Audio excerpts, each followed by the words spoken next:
Welcome to HardReset.Info channel, dear viewers. In front of me, Huawei Nova 11 Pro device, and now I can show you how to assign ringtone to contact. So if you wanna choose the desired ringtone to the desired contact, you need to open phone application, then click contacts. Here find the contact you wanna change the ringtone, for example YYY in my case, and here you will see the ringtone line, and just click on it, and by clicking on it you will see the list of all available ringtones you can set up for this contact. Of course, here we have the presets.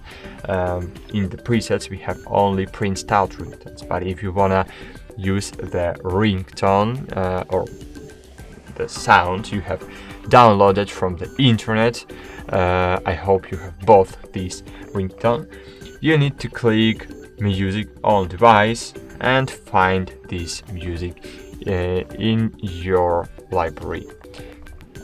Choose it, for example in my case Dream It Possible from Huawei, and cool, that's it.